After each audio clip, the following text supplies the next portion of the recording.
सूबे के नशीले अस्पतालों में छलकते जाम। सिरसा के बाद अब स्मार्ट सिटी फरीदाबाद। कैसे होगा नशीले अस्पतालों का इलाज?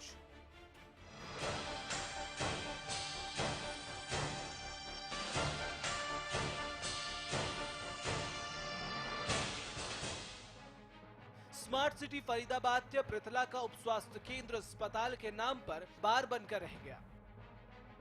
कई महीनों से बंद इस स्वास्थ्य केंद्र में धरती के भगवान दर्शन नहीं देते, लेकिन दिन रात दवाखाने की आड़ में चलते मैखाने की तस्वीरें हरियाणा न्यूज के कैमरे में कैद हो गई।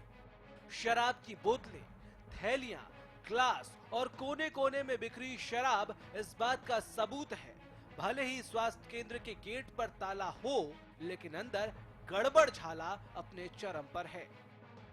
कोई ना कोई सरकारी सुविधा है, ना कोई स्वास्थ्य चिकित्सा की दवाइयाँ, डॉक्टरी चिकित्सा या कोई ना ही कोई सरकारी एम्बुलेंस, कोई इमरजेंसी होती है तो सीधा या फरीदाबाद जाना पड़ता है। पलवल में कोई छोटी मोटी बीमारियाँ होती तो पलवल जाते हैं, लेकिन कोई बड़ा हादसा होता है, कोई बड़ी बीमारी होती तो फरीदाबाद या दिल्ली की तरफ गुड़गांव तरफ जाना पड़ता है। आप भी देख लीजिए, ताले लगे हुए, रात के लिए क्या उम्मीद रखेंगे जब दिन में दोपहर में नहीं मिल रहा।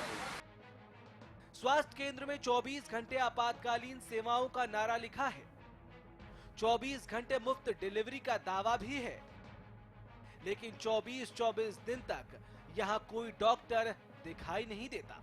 पृथला का ये उप स्वास्थ्य केंद्र अब जुआरी और शराबियों का अड्डा है। पिछले दिनों सिरसा में अस्पताल में झलकते जाम कैमरे में कैद हुए थे। अस्पताल में डॉक्टर ऑन ड्यूटी शराब पीते पकड़े गए, जिसके बाद स्वास्थ्य मंत्री विज ने मामले में 5 डॉक्टरों को सस्पेंड कर दिया। और आज पृथला के बदहाल स्वास्थ्य केंद्र की तस्वीरें आपके सामने हैं। सवाल ये है कि स्वास्थ्य विभाग जहां डॉक्टरों के भीतर नैतिक जिम्मेदारी जगाने के लिए एड़ी चोटी का दम लगा रहा है, लेकिन डॉक्टरों के इस मनमानी का क्या किया जाए? सूबे के बीमारू अस्पतालों की सेहत कैसे सुधरेगी? अस्पतालों में चलते बार पर कब विभाग कड़ी कार्रवाई करेगा? सूबे के बार बने अस्पतालों में कैसे होगा मरीजों का इलाज? ये सवाल बेहद गंभीर है, क्योंकि यहाँ सवाल सूबे की जनता और उसके स्वास्थ्य का है, जिसके लिए सरकार लाखों करोड़ों दावे करती है, लेकिन दावे ढेर ही साबित होते हैं। Bureau report, Haryana news. जी हाँ, स्वास्थ्य केंद्र है या फिर बियर बार, ये पता लगाना मुश्किल है। आप देख रहे हैं खास खबर, और खास खबर में आपने इस रिपोर्ट के जरिए देखा और समझा कि कैसे सूबे के अस्पतालों के हालात बद से बदतर बने हुए हैं। हमारे साथ हमारे संवाददाता अनिल राठी इस वक्त फोन लाइन पर जुड़ चुके हैं। अनिल, वाकई जो तस्वीरें हम देख पा रहे हैं, ये फर्क कर पाना मुश्किल है कि ये जुआरियों का अड्डा है या फिर कोई अस्पताल। कब से अस्पताल की हालत ऐसी है, आप विस्तार से बताएं। जी देखिए, आपको बता दें कि ये फरीदाबाद उपमंडल एक पृथला विधानसभा क्षेत्र के अंतर्गत गांव आता है। पृथला गांव है, जिसका कि ये उप स्वास्थ्य केंद्र बनाया गया है। जब हमने ग्रामीणों से इस स्वास्थ्य केंद्र के बारे में बात करी तो ग्रामीणों का ये कहना था कि जब से इसे उद्घाटन किया गया है, इसे खोला गया है, कुछ समय के लिए उस दौरान इसमें सिर्फ डॉक्टर आए थे, उसके बावजूद इसको इसी तरीके से, इसकी बदहाल हालत में बिल्कुल इस तरीके से रह रहा है ये पूरा गांव। और हालांकि अगर बात करी जाए तो अब ये उप स्वास्थ्य केंद्र नहीं बचा है, ये जुआरी और शराबियों के लिए एक आराम गाह बन चुका है, जो कि यहाँ पे आराम से बैठ करके जुआ खेलते हैं और आराम से बैठ करके ही शराब पीते हैं। अनिल, इस बाबत क्या कभी अधिकारियों से कोई शिकायत नहीं की गई? क्या अधिकारियों की नजर इस तरफ नहीं गई है कभी?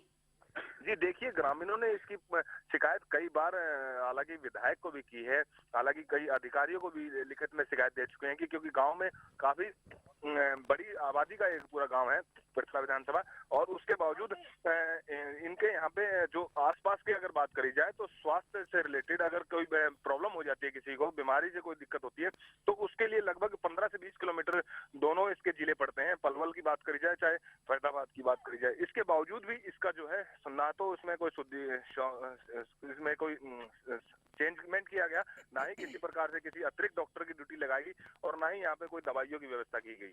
बिल्कुल अनिल, इलाज की क्या सुविधा यहाँ पर है? अगर है तो इस तरह के हालात क्यों बने हुए हैं, और अगर नहीं है तो ये इलाज की सुविधा कब से बंद है? डॉक्टर क्यों नहीं आते?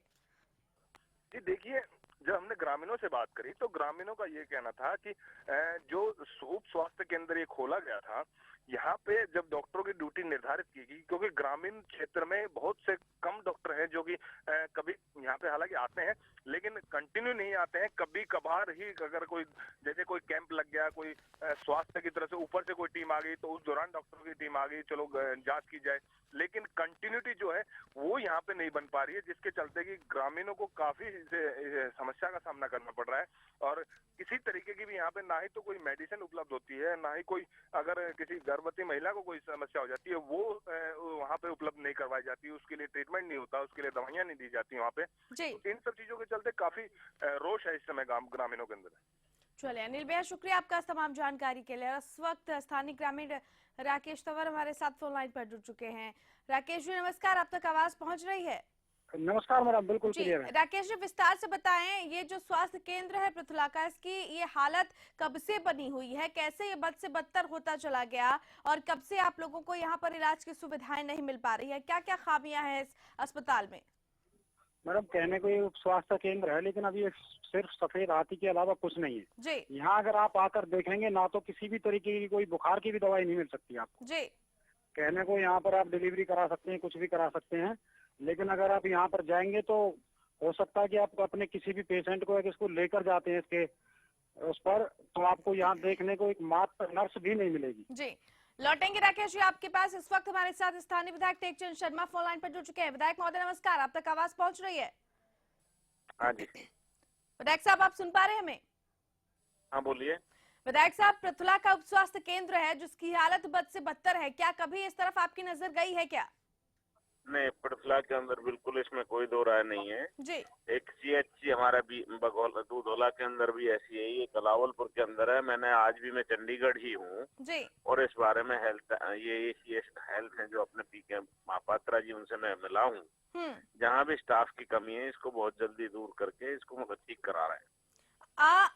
उम्मीद की जाए कि इस पृथला का उप स्वास्थ्य केंद्र की भी जो किस्मत है वो बदलेगी, क्योंकि विधायक साहब यहाँ जुआरियों का अड्डा ये स्वास्थ्य केंद्र बन चुका है। शराब की खाली बोतलें यहाँ पर पाई जाती हैं और दिन ढलने के बाद जो जुआरी है वो यहाँ पर अपनी महफिलें सजा लेते हैं। इस तरह की चीजें इस प्रदेश में होना, स्वास्थ्य सुविधा के नाम पर इस तरह का मजाक होना क्या जायज है?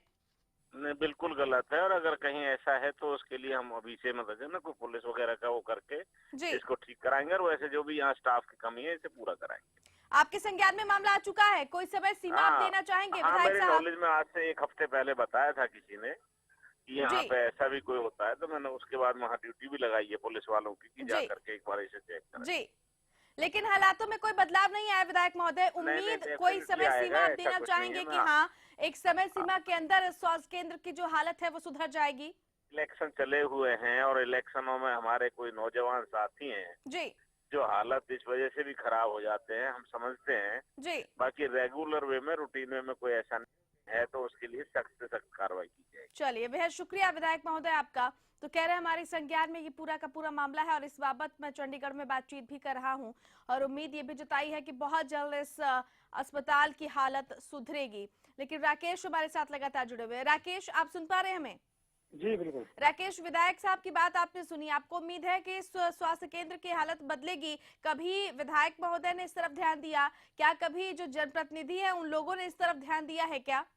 नहीं, किसी भी जनप्रतिनिधि ने अगर इस पर ध्यान दिया होता तो इसकी हालत जो देखने लायक बनी हुई है ये हालत नहीं होती। कम से कम यहाँ प्राथमिक उपचार तो मिलना चाहिए था।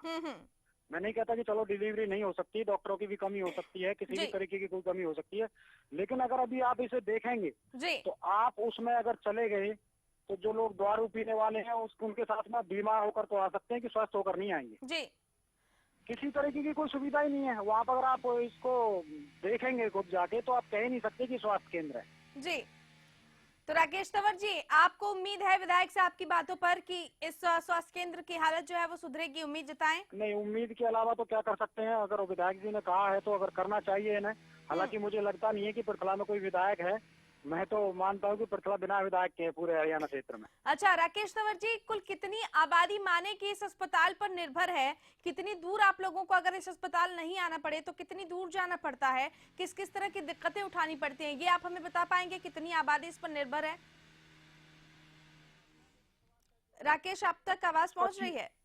जी बिल्कुल, मेरी आवाज आपके पास आ रही है? जी अभी आ रही है। राकेश, मैं ये जानना चाह रही थी कि कुल कितनी आबादी आपके नजरिए से इस अस्पताल पर निर्भर है और कितनी दूर आपको इस अस्पताल के अलावा इलाज के लिए जाना पड़ता है? जी, इस अस्पताल पर लगभग 40,000 आबादी इस अस्पताल के ऊपर निर्भर है और यहाँ से जाने का अगर यहाँ पर कोई उपचार नहीं होता है तो हमें कम से कम 25 किलोमीटर दूर जाना पड़ता है। जी चलिए राकेश तंवर जी, बहुत बहुत शुक्रिया आपका हमारे साथ जुड़ने के लिए। तो हमारे साथ ग्रामीण जुड़े हुए थे। दो तस्वीरें फरीदाबाद और सिरसा की भी हमने आपको दिखाई थी कि कैसे अस्पताल जो है शराबियों का अड्डा बन गया है।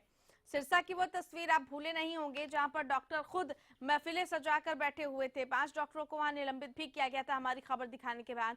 और फरीदाबाद का ये उप स्वास्थ्य केंद्र जिसका नाम है पृथला, जहां पर शराब की बोतलें पाई गई हैं, खुले हुए पैकेट्स यहाँ पर पाए जाते हैं, लेकिन अभी तक इस दिशा में कोई कार्रवाई नहीं है। वीरेंद्र सिंह कादियान पूर्व स्वास्थ्य मंत्री हमारे साथ फोन लाइन पर जुड़ चुके हैं। कादियान साहब नमस्कार, आप तक आवाज पहुंच रही है? कादियान साहब, आप सुन पा रहे हैं हमें? हाँ, थोड़ी आवाज कम आ रही है मैडम। जी कादियान साहब, स्वास्थ्य सुविधाओं की बात करें पूरे तरीके से बदहाल है। कहीं अस्पताल में डॉक्टर मैखाना सजाकर बैठ जाते हैं तो कहीं उप स्वास्थ्य केंद्र जुआरियों का अड्डा बन गया है। ये क्या हो रहा है स्वास्थ्य सेवाओं के हालत में? इस तरह की हालत अगर बनी रहे तो कैसे जो जनता है वो स्वास्थ्य सुविधाओं का लाभ ले पाएगी इस प्रदेश में? हर मामले में ये सरकार फेल है जी। जिस दिन से प्रदेश में भारतीय जनता पार्टी की सरकार बनी, किसी हॉस्पिटल में दवाई नहीं है, किसी में डॉक्टर पूरे नहीं है, किसी स्कूल में टीचर नहीं है, किसी स्कूल की बिल्डिंग टूटी हुई है। इनके पास सिर्फ एक बहाना था कि अभी हम देख रहे हैं, अभी हम ढूंढ रहे हैं। जी। मैं समझता हूँ कि 1.25 साल के करीब इस सरकार को बने हुआ है। आज तक इन सरकार का कोई भी किसी तरीके का भी ऐसा कोई, मैं समझता हूँ कि काम ऐसा नहीं हुआ कि जिसमें ये कह सकते हैं कि भी हमने यहाँ सुधार कर दिया। हर रोज बयान आते हैं स्वास्थ्य मंत्री के कि हम बेटी बचाओ बेटी पढ़ाओ अभियान को जोर से लागू कर रहे हैं, हमने ये कर दिया वो कर दिया।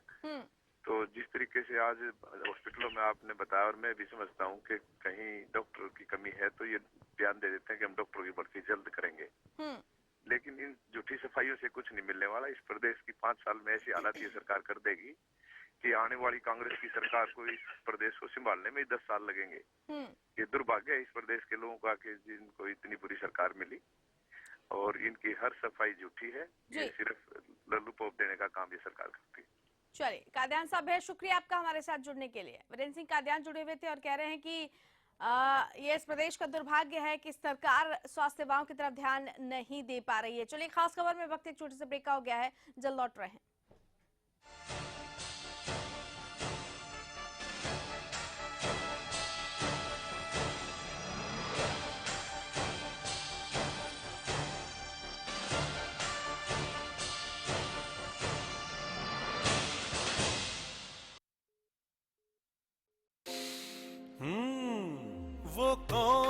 वो कौन है जो खुशबू लाता है, स्वाद बढ़ाए खाने में और सेहत बनाता है? तो बोलो बोलो पापा। मम्मी। खाने को टेस्टी बनाता है लक्ष्य शुद्ध देशी घी, खुशबू और स्वाद में हिट, सेहत को रखे फिट। लक्ष्य शुद्ध देशी घी, स्वाद और सेहत की बात शुद्धता के साथ। सरकारी नौकरी मिलती नहीं या आप लेते नहीं, बेरोजगार रहने के 2 कारण हैं। या तो आप कोशिश नहीं कर रहे या आपकी दिशा गलत है। सरकारी नौकरी कैसे पाई जा सकती है, देखिए हमारा खास कार्यक्रम कैसे पाएं सरकारी नौकरी, हर रोज दोपहर 2:30 बजे।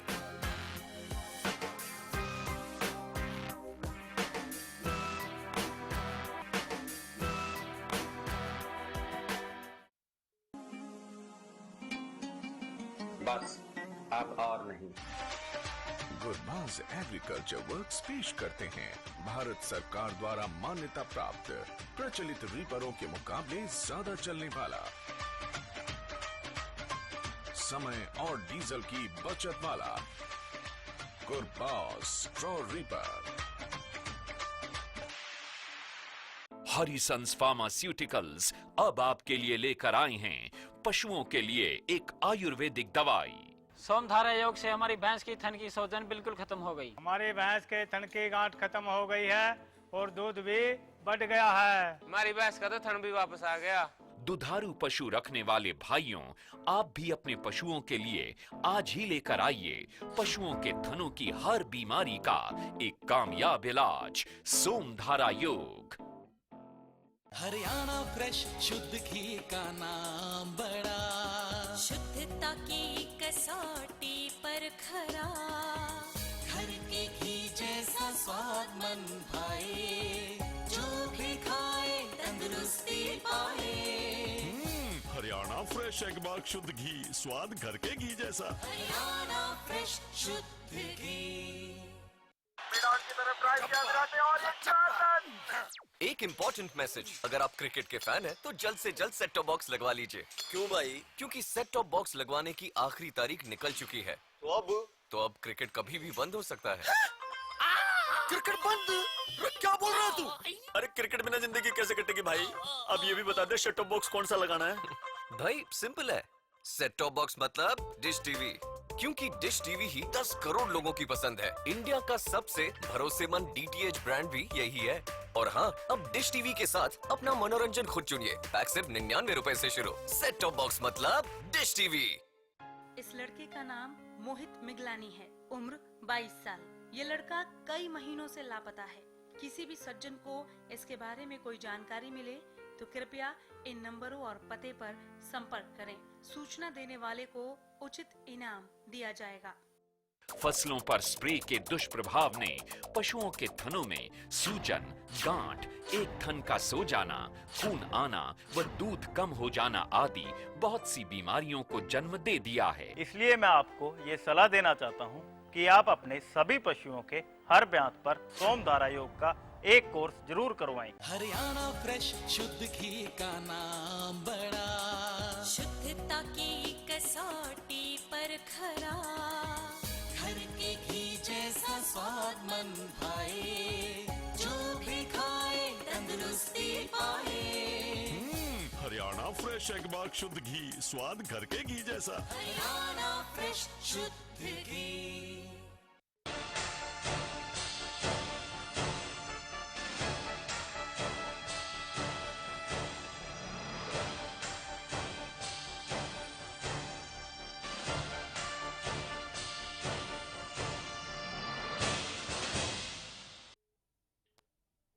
जी हाँ, तो खास खबर में आप देख रहे हैं पृथला के उप स्वास्थ्य केंद्र की तस्वीरें, जहां पर अस्पताल के नाम पर मानो बियर बार खुल गया है।